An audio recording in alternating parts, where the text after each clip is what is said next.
Apologies that it's been a few weeks since I've done a review, and I did stop with only 3 episodes left for this season, but I'm back. And of course, the day I come back and decide to do a review, it's nice and dark and rainy outside. Sure, that's not a sign of how these episodes are going to go, right? It's going to be happy, definitely not miserable and sad, right? What's up, guys? Mason the Brock Henderson here, and this is Stranger Things Season 2, Episode 7, The Lost Sister. So it's been a little bit since I've watched this show, and apologize for that time I took off, but I did need a little bit of a break, and frankly, the main regret was just the fact that I had to step away from the show for so long because I was very excited to get back into it. And to be honest, from this first episode, it's a little bit of a weird one to return to. It wasn't bad. I just don't think this is what I was expecting after the last episode, after we ended on such a cliffhanger of all of these monsters coming to attack and all these people who might die because of it. And then just all of a sudden to flip over to Eleven's side of things and see what she's been doing over the past couple episodes that we've not seen her. It was a little bit of a change, and I feel like it kind of came out of nowhere. It wasn't a poorly done episode. I just don't know if it fits very well narratively into this season. Feels like that moment whenever you slam the brakes on your car to avoid rear-ending somebody in front of you and you get that little bit of whiplash. That's how I feel right now. Just out of nowhere, oh god, okay, now we're here. But looking at this episode out of that context, like I said, this was a pretty well done episode. I do have one critique, and maybe this is just me, maybe it's because I've seen so many shows that it feels kind of cliche now, but this gang is really cliche to me. You got the one crazy guy who's just so willing to kill people. You got the one big tough guy who's actually just a teddy bear. You got the one psychotic girl who frankly has been played worse in other shows. I mean, this one was a lot more downplayed psychotic, but she was still not all there. And then you got the leader and the assistant leader in Collie and Mick. And a lot of these characters are played very similar to other types of characters in these roles that I've seen before. So again, it's a critique, but it's something that might be more personal because I have seen these characters done before. Again, I've seen them done worse, so I'll give credit that they were done well, but it still does feel a little bit cliche to me. As far as Collie is concerned, we've got to see her a little bit at the beginning of the season. It feels weird that we're just now getting back to her, but her story is fairly interesting, seeing her and Eleven connect in this episode as well. They had some really good moments between the two of them. I will say the moments whenever she was trying to basically Palpatine Eleven, like the scene where she's trying to get her to move the train and she's basically telling her to give in to her rage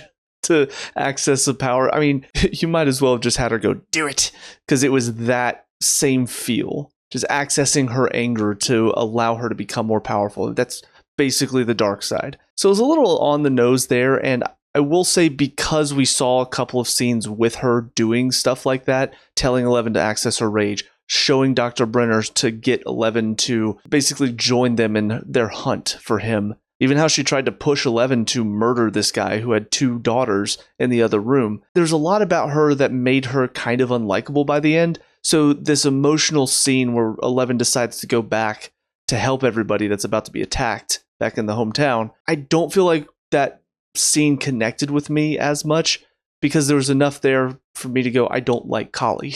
So I don't feel this emotional, aw, she's leaving her sister behind. If you had maybe shown, I guess, a little bit more sympathy from Collie by the end, that one scene whenever Eleven rips the gun out of her hand before she can shoot the Ray guy. If after that scene, if we saw her be a little bit more sympathetic, but instead what we got was her showing Dr. Brenner to Eleven, like I said, to convince her to go after him. And to me, that's not a sympathetic move. That is more so I'm manipulating you to get what I want. I want to go after him. I want to find him. I want to kill him. And I want you to feel the same way. So I'm going to make you feel this way by showing you this in your mind. So that's the scene for me where they lost that emotional impact that the ending should have had. But outside of that, I think everything else around Eleven and Collie was fine. I think the build-up was good. And I do think Eleven's decision to go back was also very well handled, showing some of those scenes where she sees the good moments, she sees the happy moments, because we had all those clips of her seeing the bad moments before. And I do wonder with her heading back, will she get there in time before the attack is finished? Because I'm guessing she's probably going to get there after it's already started. But will she get there in time to at least save a few people? That's, I think, where the main question is. But I think that's about it. It's really good to be returning to this show. Also, returning to the soundtrack is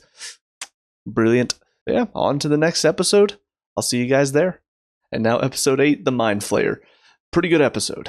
Pretty damn good episode. A lot of twists and turns, very heartbreaking moment, and then very intense moments all throughout. Honestly, looking at it, I really do think last episode would have been better if it was set after this episode. Because first of all, the intensity, it's still there. They know what they need to do, but I don't feel like it's the same cliffhanger ending that we had at the end of episode 6. And on top of that, if you don't show us the last episode until after this one, that surprise of 11 walking in is so much bigger. And really, it wasn't even a surprise. Like, I knew what was going on. But I feel like that moment could have been so much more impactful if you don't show us the last episode. We go through this whole one, we see everything going on, we get to that final moment when all of the Demogorgons, or I guess the Demodogs, are coming after them, and all of a sudden one comes flying through the window, it's dead, and you're just like, wait, what? What just happened? And then in she walks, and she looks completely different, we have no idea why, and then the next episode is, here's what happened to 11,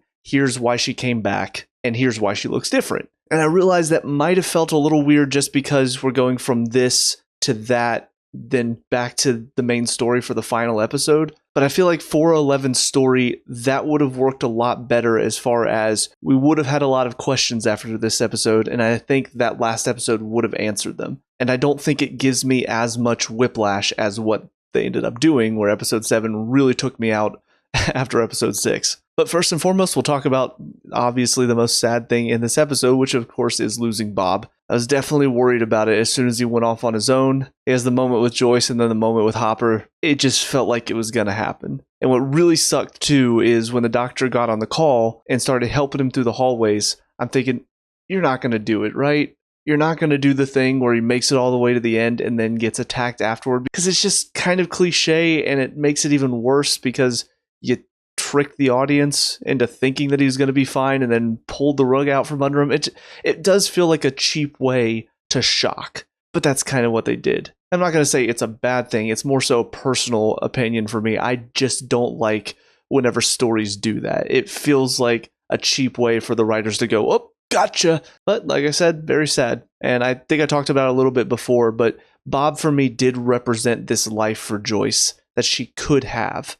She could get her kids away from all of the crazy shit that's happened in this town. I thought it was going to be more of a personal choice for her, where he wants to take her away, but she realizes there's something going on here that she needs to stay with her kids and figure it out, because Will is very connected to it. She's very connected to it. So I really did think it was going to be more of a choice for her to not live the normal life. But to have that ripped away from her because he dies is so much more heartbreaking. Especially to have it ripped away right in front of her too is just such a mean choice from the writers. I see a lot of jokes about writers hating characters and wanting to punish them for some reason because of some personal thing going on in their life. It's like, oh, I had a bad day. Well, guess what? I'm going to kill off a character. This feels like they had a bad week. Like, I'm going to kill off a character in front of another character to traumatize her. Wouldn't that be just grand? What the hell? But outside of that, there's not really a whole lot for me to criticize or praise. There was a lot of intense and scary moments in this episode, which is not my thing.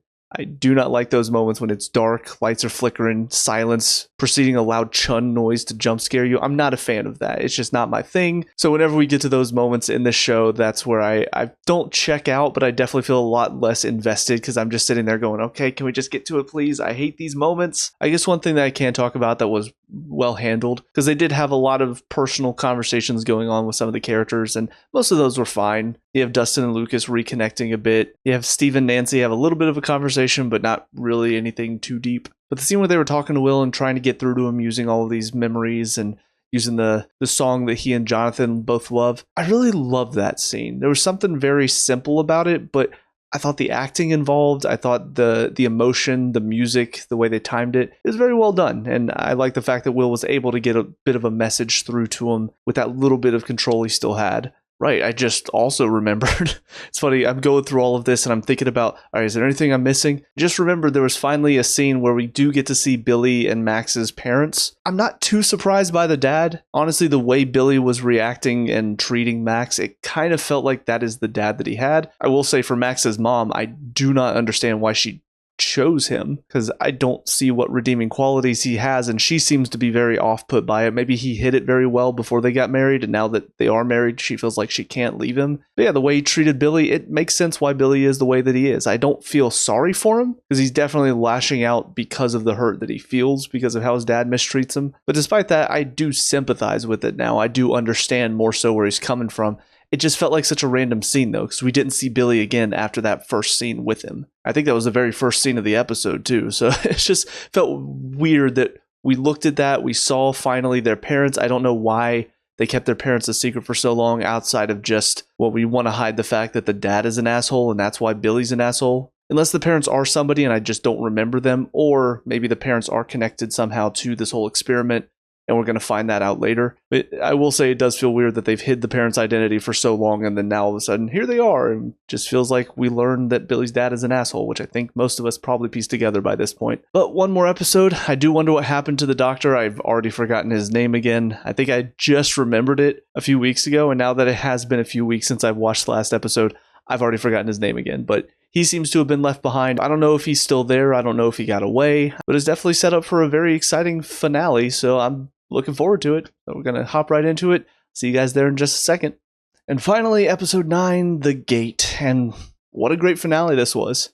I mean, a lot of good emotion behind it. There were several scenes that had me feeling all the intensity. Some scenes that were really funny, made me laugh hard. It really ironically was set up perfectly between the 3 separate stories. You had the funny moments with Steve and the kids, outside of the point when Billy shows up. That was kind of intense. But after that, it's mostly just funny. You have the intense moments with Joyce taking Will with Jonathan and Nancy to the cabin, trying to get the thing out of him. And you have a good mixture in between with Hopper and Eleven heading to the lab to try to shut the gate. Because it was very intense, but also had some good laughs with Hopper cracking a few lines with the doctor. Owens, I think, is his name I saw in the subtitle, so I think I finally have that, since it seems he'll be around for a little bit longer. It was a story that I thought really played out well, outside of, I would say, the Billy stuff. I think it just sort of felt out of place. I understand that Billy needed to beat up Steve so that way the kids were able to go to the tunnel with him being knocked out and incapacitated. So I understand that's why he was there, to be the antagonist, but it still just felt very disconnected. I still don't really understand what's going on with him. Maybe there's a story there that they're saving for next season, or maybe this is just it. Billy's just an antagonistical douchebag because his dad is an asshole that beats him, and that's all we really need to know about it. It just feels weird that that's the only thing we're really getting here. And obviously the fact that Max is his stepsister is the only reason he's connected to the story, since she's now friends with the kids. I will say also something that I felt was weird was there was no talking between Eleven and Max. She extends her hand, Eleven just walks past her and goes straight to Joyce to hug her. But there was no talking about that. There was no reconciliation at the end. It was just that was the only scene that they had together. So there are a couple things here that I do feel still need to be wrapped up and hopefully will be next season. And obviously we didn't see the big bad thing defeated this season. It was just the gate that it was using to get into their world was closed. So now it's going to be interesting to see, are there other gates out there? Will it try to force another gate open? Obviously Kali is still out there too, so that's something else that's sort of left hanging. And of course the big group that's been doing all this stuff, with Dr. Brenner possibly being alive still, there's a lot there that can still be explored, but I do like the fact that a lot of stuff did come to a resolution. Now granted, I do hope Will is not going to be in trouble again next season, because the scene at the cabin, while it was very emotional and very intense, when it wrapped up, I did get a sense of deja vu. Like, oh, this kind of feels like the first season again, where Will is nearly dead. They find him in the nick of time. He wakes up, and then there's this emotional, he's alive. I don't want to deal with that every single season, because then it feels like you're just doing the same thing over and over again with him. So I hope he gets a little bit more character development in next season, because these first two have been, he was gone in the underground. This season, he was possessed by the evil thing. Next season, I want him to be his own character, I guess is what I'm trying to say. But the final thing that I did want to praise was the epilogue. The epilogue was great. It was one of those moments where it was such an intense finale. There were so many intense moments between Will nearly dying, and then you've also got Eleven in her battle with the thing to close the gate. So many moments where you're just kind of tensing up and waiting for something bad to happen. It was so nice to have an epilogue that was so funny.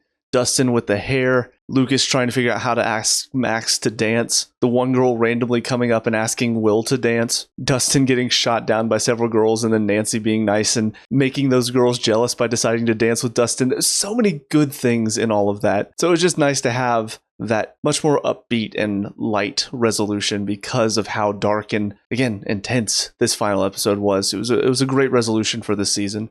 But looking back at the season as a whole, I think it's a very solid second season. Not as good as the first. I did have a few more problems with it. I'm still not a big fan of a couple of the stories. For instance, Nancy and Jonathan. Still don't really see them as a couple, but that seems to be where they're going with it. So we'll see what they do with it next.